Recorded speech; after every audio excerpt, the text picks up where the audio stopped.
Pathanamthitta Thannithodu KSRTC bus സ്വീകരിക്കുന്നതിനിടെ സംഘർഷമുണ്ടായി. ജനകീയ സമിതിയും KU ജനീഷ് കുമാർ MLAയ്ക്കും ഒപ്പമെത്തിയ CPIM പ്രവർത്തകരും തമ്മിൽ ഏറ്റുമുട്ടി. ബസ് എത്തിച്ചത് ആരെന്ന തർക്കത്തെ തുടർന്നാണ് ഈ സംഘർഷം. ശ്രീജിത്ത് ശ്രീകുമാരൻ ചേരുന്നുണ്ട് ഇപ്പോൾ വിശദാംശങ്ങളുമായി. ശ്രീജിത്ത്, എന്തൊക്കെയാണ് വിവരങ്ങൾ? ശ്രീജിത്ത്, ഉന്മേഷ, ഈ സമരസമിതി എന്നതിലുപരി അതിൽ മർദ്ദനമേറ്റിരിക്കുന്നത് SFIയുടെ മുൻ ജില്ലാ പ്രസിഡന്റ് ജയകൃഷ്ണൻ തണ്ണിത്തോടിനാണ്. അദ്ദേഹത്തിനാണ് മർദ്ദനമേറ്റിരിക്കുന്നത് എന്ന് പരാതി ഉയർന്നിരിക്കുന്നത്. ഈ ജയകൃഷ്ണൻ തണ്ണിത്തോട് ഈ സമരസമിതി കോൺഗ്രസ് പ്രവർത്തകരും CPIയും BJPയും ഒക്കെ അടങ്ങുന്ന നാട്ടുകാരൊക്കെ അടങ്ങുന്ന സമരസമിതിയുടെ ഭാഗമായി ആ മേഖലയിൽ പ്രവർത്തനത്തിനുണ്ടായിരുന്നു.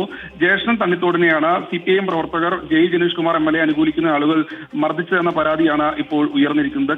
ജനീഷ് കുമാറിനെ ഈ ദൃശ്യങ്ങളിൽ നമുക്ക് കാണാൻ കഴിയും. എന്തായാലും ഈ ബസ് തണ്ണിത്തോട് മേഖലയിലേക്ക് bus service KSRTC bus service അനുവദിക്കണമെന്നാവശ്യപ്പെട്ട് വലിയ തോതിലൊരു സമരം ഈ സമരസമിതി പ്രവർത്തകരുടെ ഭാഗത്തു നിന്ന് നടത്തിയിരുന്നത്. വാട്സാപ്പ് ഗ്രൂപ്പും ഒക്കെയായാണ് അവർ ഈ സമരം നടത്തിയിരുന്നത്.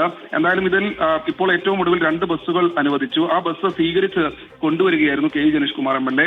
ആ ബസ്സിന് മുൻവശത്ത് 3 ചിത്രങ്ങളായിരുന്നു ഉണ്ടായിരുന്നത്. അത് KU ജനീഷ് കുമാറിന്റെയും മുഖ്യമന്ത്രി പിണറായി വിജയന്റെയും അതുകൂടാതെ ഗതാഗത മന്ത്രി KB ഗണേഷ് കുമാറിന്റെയുമായിരുന്നു. എന്തായാലും ഇതിന് മുൻവശത്ത് സമരസമിതി ബോർഡ് മറച്ച് കെട്ടി, അതോടുകൂടിയാണ് തർക്കം തുടങ്ങിയത്. എന്തായാലും CPIM പ്രവർത്തകർ ഒക്കെ ആ പ്രദേശത്ത് ഉണ്ടായിരുന്നു. ഈ KU ജനീഷ് കുമാർ MLA പറയുന്നത് ജയകൃഷ്ണൻ തണ്ണിത്തോടിന് കോന്നിയിലെ പാർട്ടിയുമായി യാതൊരു ബന്ധവുമില്ല, അയാൾക്ക് കോന്നിയിൽ പാർട്ടി മെമ്പർഷിപ്പ് ഇല്ല എന്നാണ് പറയുന്നത്. നിലവിൽ ജയകൃഷ്ണൻ തണ്ണിത്തോട് CPIന്റെ പത്തനംതിട്ട ജില്ലാ കമ്മിറ്റി ബ്രാഞ്ചിലാണ് ഉള്ളത്. എന്തായാലും CPIന്റെ വിഭാഗീയതയായി നമുക്ക് ഇതിനെ വ്യാഖ്യാനിക്കാം. പരാതി നൽകുമെന്നാണ് സമരസമിതി പ്രവർത്തകർ പറയുന്നത്. നാളെ സമരസമിതിയുടെ പ്രതിഷേധ യോഗവും ഇതുമായി ബന്ധപ്പെട്ട് ചേരുന്നുണ്ട്. ശരി, ശ്രീജിത്ത് ശ്രീകുമാറാണ് പത്തനംതിട്ടയിൽ നിന്ന് വിവരങ്ങൾ നൽകിയത്.